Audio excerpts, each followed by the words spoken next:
Ese día entregué mi pasaporte y no lo volví a ver durante años. A cambio, me dieron un papel que decidiría dónde viviría, si podía trabajar y hasta qué tan lejos podía moverme. Imaginen llegar a un país, entregar tus documentos y quedarte en manos del Estado sin saber qué pasará contigo. Eso es precisamente pedir asilo en Alemania.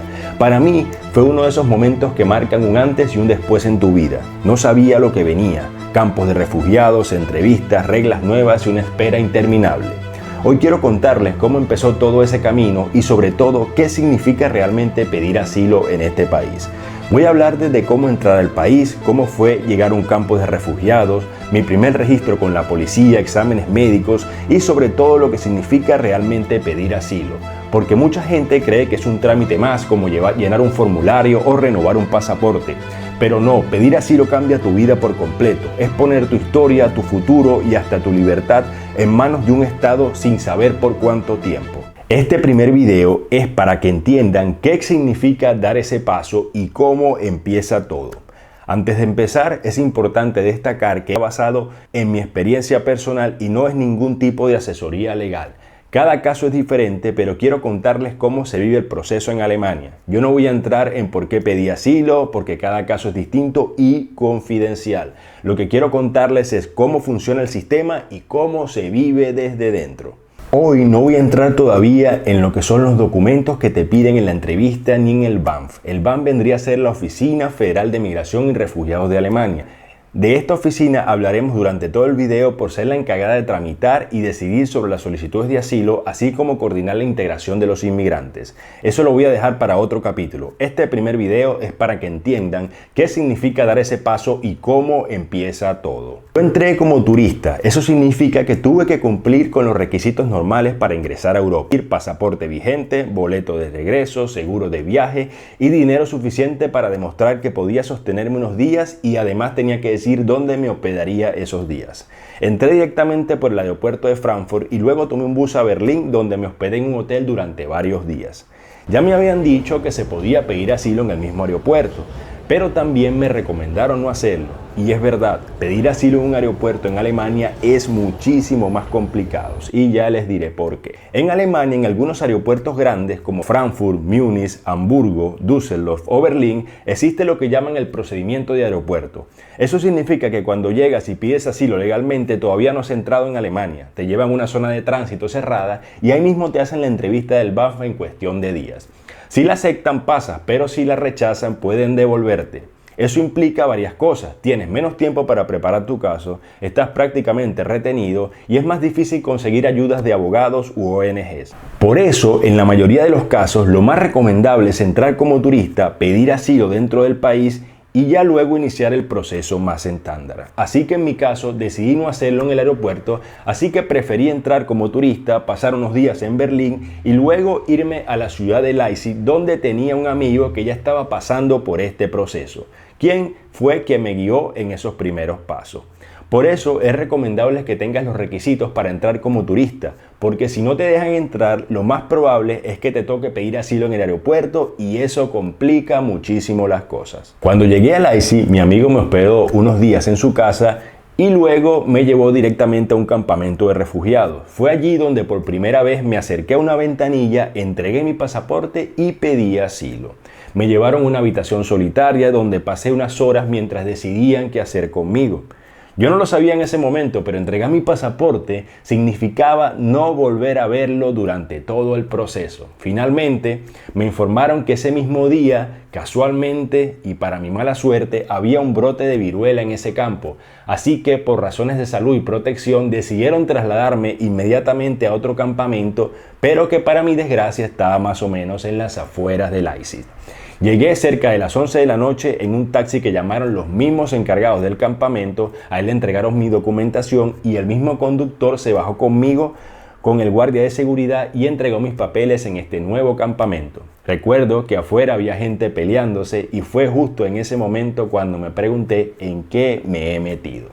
Esa noche me llevaron a una habitación solo, me dieron comida, sábanas y una almohada y me avisaron que mañana temprano tenía mi primera cita con la policía. Es importante destacar que toda la comunicación en el campo se hizo en inglés, es decir, se comunicaban conmigo en inglés sin ningún problema. Así que si estás en una situación como esta, el inglés es realmente un plus. Al día siguiente nos reunieron a muchos solicitantes de asilo en una sala general muy temprano por la mañana y nos subieron a un autobús y nos llevaron a la comisaría.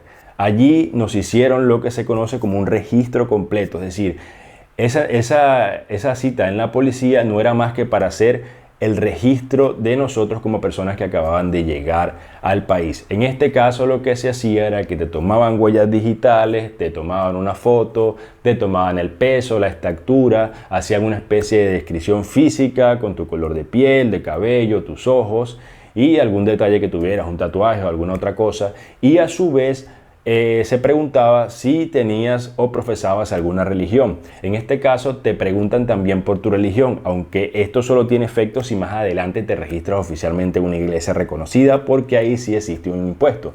Hay gente que suele decir que si dices que tienes cierta religión en ese momento, automáticamente luego tendrás que pagar impuesto por eso. Yo dije que era católico y no ha sido el caso durante todo el tiempo que he estado en Alemania, así que no tienes que preocuparte al respecto. Y también ten en cuenta que siempre va a haber un traductor que te ayudará a responder todas las preguntas. También te hacen exámenes obligatorios como rayos X para los pulmones, análisis de sangre y te colocan ciertas vacunas. Y también te entregarán un historial de vacunas. Y ojo, en este momento no cuentas tu historia ni explicas por qué pediste asilo. Eso viene después de la entrevista principal con el BAMF, que será mucho tiempo después. Lo de aquí es puro registro e identificación. Si la policía te llega a preguntar algo relacionado con tu caso, tú tienes el derecho a responder que no vas a hablar de tu caso, sino en el momento que tengas tu entrevista formal con la Oficina de Migración, o mejor conocida como el BAMF.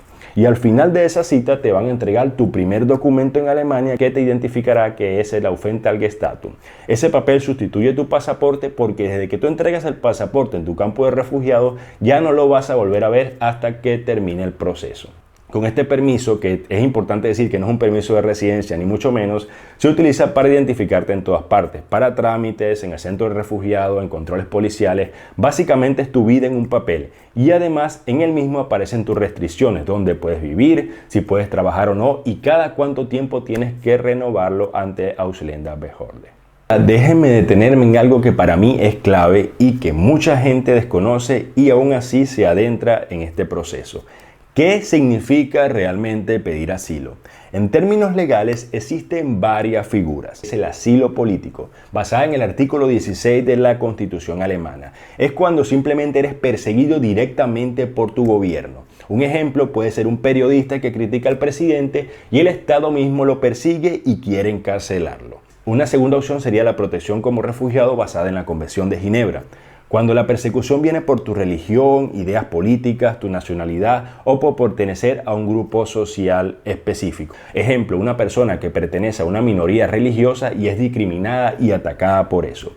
Luego tenemos la protección subsidiaria, cuando no eres perseguido personalmente, pero corres riesgo grave si vuelves a tu país. Ejemplo, alguien que vive en una zona de guerra donde exista un riesgo grave por conflicto armado o violencia indiscriminada. Y luego tenemos por último la prohibición de deportación o medida humanitaria. En este caso es donde sería inhumano devolverte. Ejemplo, puede ser una persona con una enfermedad grave que no podría trazarse en su país.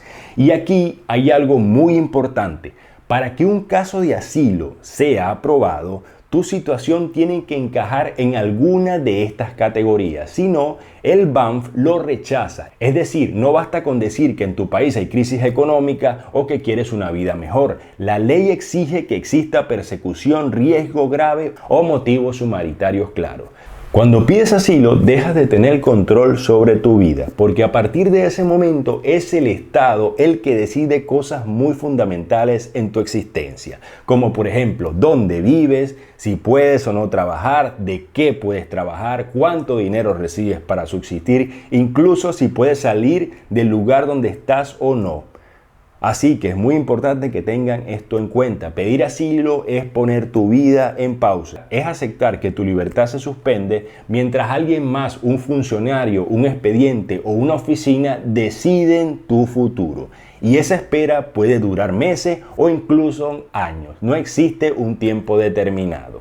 Mucha gente piensa que pedir asilo es una forma de entrar y ya, pero no. Es un acto muy serio con consecuencias profundas. Es decir al Estado, yo ya no puedo con esto solo, necesito de tu protección. Y a cambio de eso, obviamente, entregas buena parte de tu autonomía. Volviendo a mi historia, después de la cita con la policía, retornamos a lo que es el campo de refugiados y ahí sí empezó formalmente mi vida como solicitante de asilo. El campo es un lugar con reglas, horarios y restricciones, no es un hotel ni un refugio momentáneo. Es un espacio donde conviven cientos de personas que, como tú, dejaron todo atrás.